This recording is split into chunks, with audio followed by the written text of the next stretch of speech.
Welcome to Taxpayer Alert. I'm Al Segalla. I'll be your moderator at this session, and also I'm president of the Calvert County Taxpayer Association, and who sponsors or co-sponsors this program. And we always have interesting guests. We usually find people in government that have something to say, and by golly, here's the place where they could say it. Our guest this time is Nancy Giddens, who's the librarian for the county. Nancy, welcome. Thank you, Al. Okay, how'd you get in this library business? Oh, my. Well, it started in Butte County. When I was a little girl, walked into the Butte County Library, Biggs town library, a Carnegie library, actually. It was a beautiful little facility, and I was lost in the world of libraries.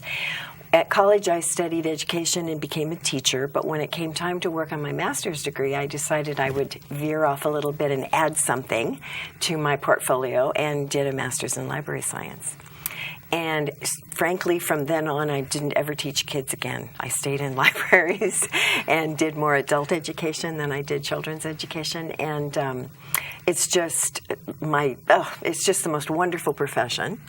I say I love it because you never get bored. It's so diverse and there's so much to do that if you get tired of doing one thing, there are 20,000 other things that you can do. So I was so pleased to be offered this job, to be able to lead the Calvert County Library System and take part in the endeavors that we have to make information resources available for this county in new and exciting ways. Well, how long have you been a librarian? I became a librarian in 1976. So that's a long time. Yeah, 76. I'm trying to remember what I was doing in 76. Yeah. I'm 76 years old. Okay, well. Yeah. So during this time, you've probably seen some changes. Oh, yes. When we began, we cataloged books using books. Now it's all online. We actually had library cards and card catalogs, the whole bit. Now it's all in databases. But the processes are basically the same, and it's still a lot of fun. What effect has the internet had on the library business? It's interesting.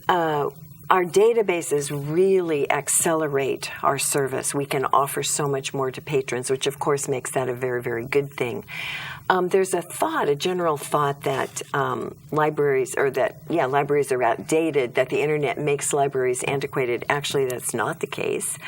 We become sources of those new resources because many people, at least 25% of people in Calvert County don't have access to internet at all. We have public computers in the library that are available every hour that we're open. We have Wi-Fi that's 24/7 outside of our libraries and our library branches. So we actually become a conduit to that new technology. But you would be surprised, Al, how many people still like to hold a book and read it, on their couch or as they fall off to sleep at night. And books have not diminished in their value for many, many people, including young people. What is the picture of the library today?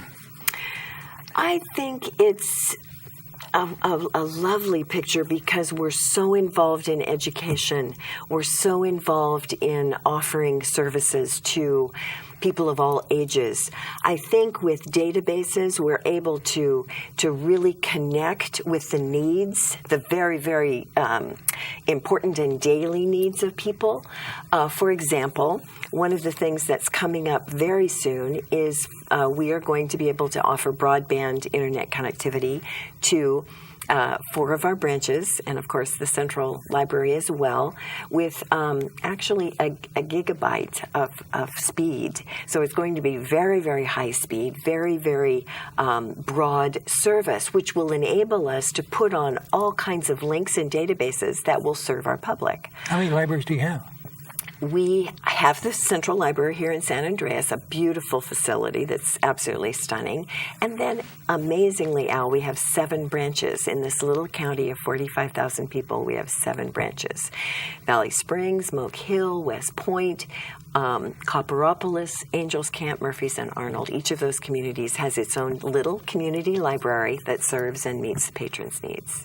Oh, by the way, the Taxpayer Association Board of Directors meets at the library once a month. That's right, you do, and we're always happy to see you. And your normal hours are? It varies from branch to branch. On our webpage, which is in the Calaveras County web homepage, or calaveraslibraries.com, you can go directly to us. We list all the hours, and it varies from community to community. While I was going through the library, I saw some exciting things for little kids. They were making things on tables, but I saw a poster that apparently you can, through the library or your website, you could sign up for all kinds of free magazines. Yes, that's right? We added that last year. It's called Zinio. Zinio, Z-I-N-I-O, and it's going to change to RB Digital, but it's the same service. Yeah. We have 64 magazines available to patrons. You download an app onto your device of any kind, and then you can access magazines. And they're really fine magazines that people want to read. Time Magazine, National Geographic for Children, Highlights for Children, plus some computer magazines and Home, Home Beautiful and those kinds of things as well. It's a wonderful, wonderful service. We get fabulous rates, Al, because we're rural. They know we're under financed, and so we get wonderful opportunities through some of these vendors who want to serve rural populations. So we got a good deal on that. Now they advertise, is that correct? No, they don't. You just the advertisements in the magazines. Right. Yeah, you open the magazine. So you've increased your circulation without them spending a penny. Exactly. That's free magazines. Exactly. You can't lose with that one.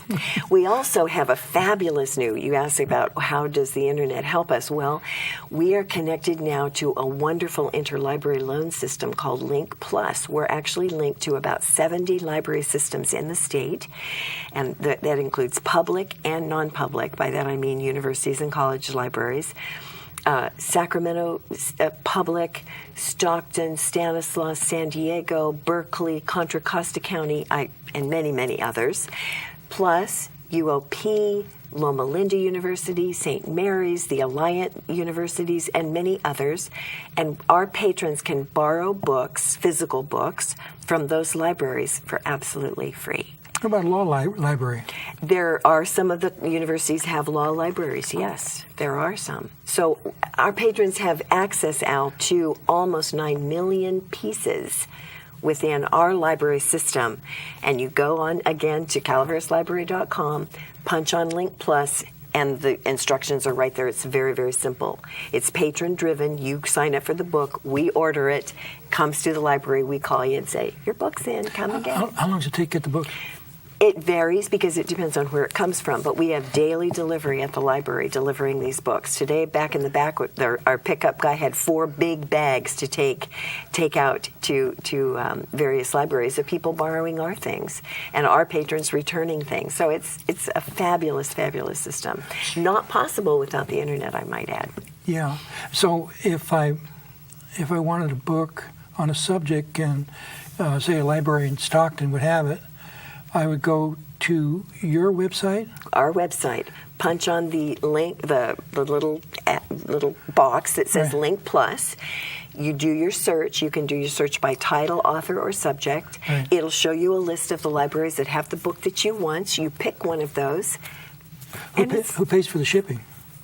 Well, this is a project by the California State Library, who is using our library cooperative, which is called 4999, because it's the 3 libraries across Highway 49 and then 3 down on 99. Okay. And they're using us as a test case this year to see how does it work in a whole library system. So it's free, absolutely free. California State Library pays for it, and then next year we will pay for that through our membership in this 4999 cooperative. We pay a fee, and part of our fees will go to the payment of that. It's amazing. How do you get your money? Mostly from general fund. We have a budget this coming year. We're going to have about $535,000. That includes the cost of this new broadband, which the board very graciously approved for me. But we also have some grants. This broadband grant or this broadband service that we're installing comes with a $90,000 grant from the California State Libraries for the hardware that we'll have to buy for the access points in the various branches. We have a wonderful grant from First Five, Calaveras, to fund a person, a librarian, to work. First Five gets its funds from the federal government? Federal government. And then we got a grant from them, so then we'll have a person for 3 years to do outreach to 0 to 5s and to home child care sites. 0 to 5 schools. means age of kids? Age of kids, 0 to 5. That's what First Five works with. How many one-year-olds order books? Well, their parents do. Their parents do. What you saw when you came to the library was a story time, and we have story times in all of our branches, literally, and different times during the week. And they bring their kids, and those little kids, some of them are babes in arms, and they sit there and they listen to the music and they dance around, and their parents hear a story, and then they check out and do a little activity, and then their parents check out books for them. So we want them to start very young. In fact, First Five last year sponsored for us a library card, a special library card that has a frog on it for 0 to 5s, because we want them to start young. And I have these little kids come up to the desk, can't even see them, but you see this little hand bringing up their frog card, and they check out books on their very own library cards. Oh, so they're going to start young. That's neat. Yeah. So you escaped the stress of being a teacher. You had the joy of working with kids. Absolutely. And then, and of course, working with adults, which is not necessarily stress-free, but it's certainly. It's fun. I love working. I love service. I love serving people. That's that just drives me. And when we, through the children, through our story times and our First Five efforts, to all patrons with links to databases and services that they need. Al, when we get this high-speed internet in these branches, I have, sitting at the side of my desk, links that are ready to go for us to download onto the desktops of our public computers to help patrons. Social Security forms will be right there. All you have to do is punch in, type your stuff in, and send it off. Veteran support, health care and advice on information on drugs, prescription drugs, for our patrons. Job searches. We're going to have computer literacy instruction right there in the library for you to use. So, service to all ages. And we look and see what do these people need, and then we try to find things that will meet those needs. Oh, that's neat. Now, let's, some of the things we don't want to miss. Mm-hmm. On the horizon, you have CENIC, Broadband. Yes. Now, that's CENIC, which stands for? Corporation of Educational Network Initiatives in California. And they will connect us to the CalREN server, which is an educational and research server in the state of California, so designated to libraries and schools. So it's very hardy and very supportive network that we'll be hooked up with for our public computers in our libraries. And you have a possibility of expanded space at the Angels Camp branch, is that correct? That's what we would like to do. I was so fortunate through a lovely teacher at Calvert High School, I'll say her name, Cindy Van Buren from Valley Springs, helped me get in touch with the kids at Calvert High School to ask them, would you use the library? Can we offer anything for you? We have had 2 meetings last year before school was out, and I haven't started with them yet because I'm waiting for them to kind of get settled in school before we start up again. But they've helped me design space for them to use the library here for their group work, for their homework, and we have an evening that we're open. We're open on Saturdays in San Andreas, so they'll use our services on those days. We would also like to serve the Bret Hart High School students. But our space in Angels Camp is so small, so we're looking for a larger place that we could rent. I've asked the board to approve a little increase to that rent so that we could do that, to offer them a designated space, to offer them space to work. So hopefully that will happen, and so we're able to serve our patrons better by giving them room. Are Friends of the Library helpful to you? Very helpful, very helpful. We have many, many volunteers. They pay this year and last year, probably before that, but this is just my second year. They pay for our e-books, which are our online books, digitalized books. They pay for that. This year they're buying me a little bit of furniture that we need in the library and just different projects. Basically, whatever I ask them for, they give me. They're so generous. What was the price on the e-books? $5,000 okay. to be in that database, yeah. And so again, go on our website, calvertlibrary.com, and you can order those ebooks. There'll be a little. Is that an annual subscription? Yes, it is. Okay, so every year $5,000. Yes, sir. That's right. Yeah. So they've helped us for at least 2 years, maybe 3, to do that, and many, many other things. They're very, very helpful and very supportive. One of the concerns that taxpayers have, most of the taxpayer groups, is something called Civics. And this was used to be taught in the schools. Oh, I just read something about that today. It's an ancient. Listen. Basically, it's about understanding what your government, your nature of your government, what it's about, how it works, and what its limitations are. And it was the Constitution.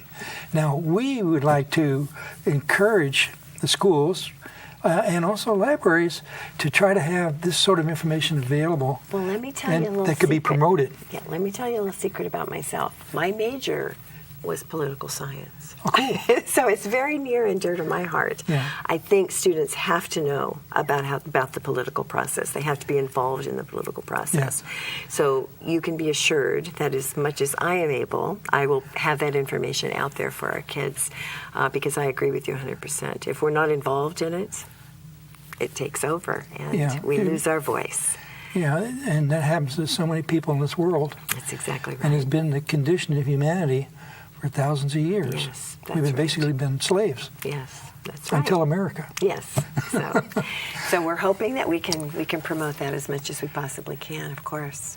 Now, on the dreams of the future, on staff you have children's librarian, young adult librarian, technical service librarian. We're getting beefed up on it. We are, and I'll tell you, it was funny. We were talking to the board, as you know, recently about what we offer and what our hopes and dreams are for the future.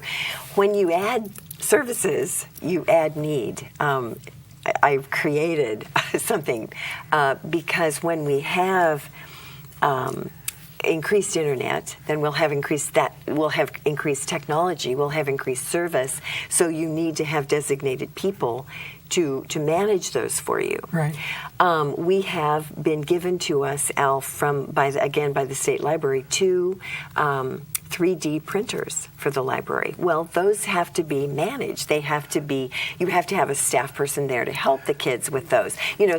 So you get more great stuff that enables us to give more to patrons, but then you need support staff. What do you make with the 3D printers? Well, you can make all kinds of things. I saw today a kid made parts and put together a little model of a dinosaur. Oh, really? Yeah, so we can help kids with those things, and then what's related to that is coding, where we would create our own code to put into the 3D printer because it's run by a computer command. Right. You would code what you want to make and then tell the printer what to do. But again, you have to have support staff who can help those kids learn to do that and get it done. So I'm thinking about employment. This is vocational. Oh, absolutely, it is. One of the use that I know about are prosthetics. They make prosthetics and this test is like false hands, false kneecaps, whatever they're doing. They make them with 3D printers. I didn't know that. It's amazing what technology can do. But I guess you can copy the left knee. The one that's working well. Yes. Replace it on the right. That's right. That's cool. But, when you add services, then you add need for support of those services. So I would love to reach out to schools, to our elementary school children and our high school children, and offer them services and offer them support for their research projects, for their endeavors, and for their new learning, whether it be about civics and the way our government works, or 3D printers, whatever it may be. But then I realized, but I don't have time to do all of that. I have time to think it up, and I have time to get it going. But then, how does one support it? So, how do you reach out to get volunteers? We have, again, another link on our calvertlibrary.com for volunteer. There's a form there for you to fill out to be a volunteer.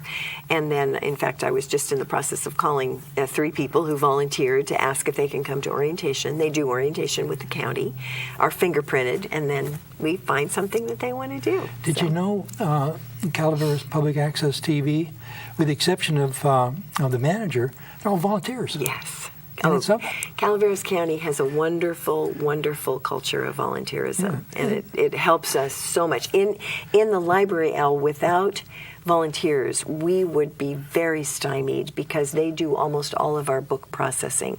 Once the book is ready, it's cataloged and ready to go, print the labels. They put the label on, they cover the book, they stamp it, they get the book ready for the shelf. Without our volunteers, oh my goodness, it would take us so long to get books out. We've been in business for about 9 years, the Taxpayer Association, and we've done this several times. We have a composition contest for kids on the U.S. Constitution. Wonderful. And we try to tie it into the federal law for, I think it's September for Constitution Week or something like that. And I was wondering if maybe we could use the resources of the library to help do this some way. Absolutely. We want to support in every way that we can. You know our space. You know what we have to offer. Last year we actually did have a Constitution display given to us. I believe it was by the Daughters of the American Revolution. That's so cool. They brought a display up, and we had that on for the whole week of Constitution Week, and put out books that were of our founding fathers and pertinent things. So yes, absolutely, we want to connect with the community that way. And serve and help you get your message out and do what you want to do. Yeah, that's why we exist. Well, we'd like to preserve our country, not just for another 10 years, but for maybe another 400. Well, hope so. Hope and we can't do it unless people that's exactly right. know their heritage. Yes, that's right. And participate in it. Yeah, it's that's great. Cool. Yeah. Now, what besides the Taxpayer Association, you provide basically free meeting place for other groups. How many different groups do you handle? Oh, my goodness. We have so many. On Saturdays, now I just got a request for, and I'm not even sure how to say this, Qigong exercise group. It's like Tai Chi. They're going to meet at the library not early, but 9 o'clock. That's early for me on a Saturday. From 9 to 10 and do their exercises there. And they've asked for every Saturday morning except the first Saturday, because on the first Saturday the Bonsai Club is in there. I thought you don't open to 10. We don't, but I come. I come. Oh, that's cool. Yeah. So it's possible, even though you open at 10, we could get there before then. You could. Absolutely, you could. Yes.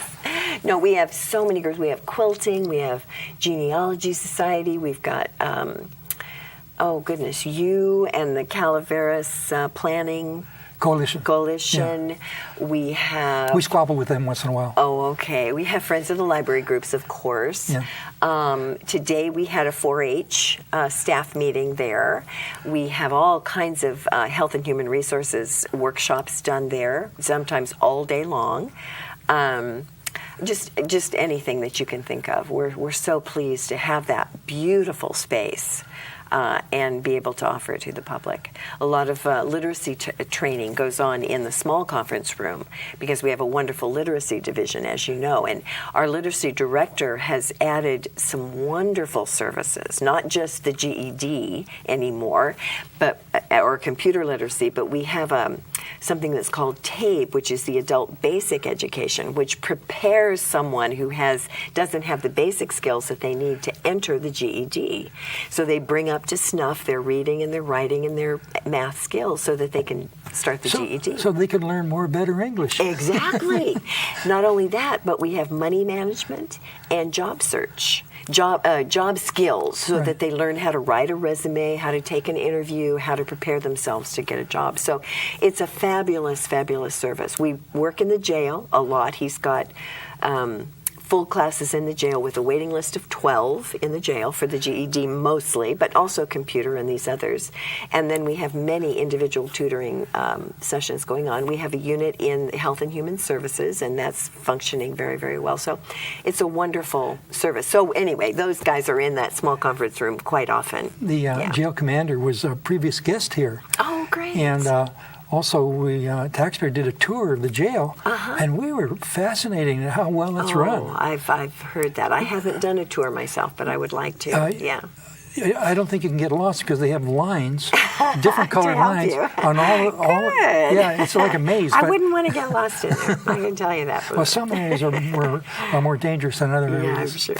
Yeah, I'm sure. One of the things that I thought about when you can but you can get these books with all the interconnections of different libraries. What about digital books? So you don't have to wait to be delivered if it's digital. That's right. And what you do is you go onto our link and then you ask for a book and then it's downloaded onto your device, whatever you want to read it on. Your Kindle or your Nook or your phone. Or PDF? Well, I'm not That's a lot sure about that. That's a lot, yeah. But it could be on your home computer or your laptop, and then you read it, and then when you're done, you turn it in just like you finish it and send it back. The difference with Zenio and ebooks is that Zenio has unlimited copies. So you could be reading Time magazine at the exact same time I am. I see. With the digital books, you have to check one out. And only one person at a time can use it. Right. So it's a bit slower. And there's no fee for doing all this. That's right. It's all free. We are the Calvert County Free Library. Well, taxpayers know when government says something's free, it's really not. We're supported by taxes, but all of our services are free. Yeah. Looking ahead, what final words would you want to say in this interview? Well, I would just like to say, if you are one of the people who thinks that libraries are outdated, you need to come and let us show you what we have. Did you hear that? We have things for all ages. We have all kinds of formats. We have a very nice collection of DVDs that you can check out, as well as audiobooks if you're a commuter. Anything that you might need. And if we don't have it, you can ask us for it, and we'll certainly do our best to find it for you in one way or another. That's even cooking books. That's exactly right. And crafts and do-it-yourselves and all kinds of things. Nancy, large print also. We're so happy to have you. Well, thank you. Happy to be here. Welcome to the library. Thank you for watching Taxpayer Alert. Hope to see you next time.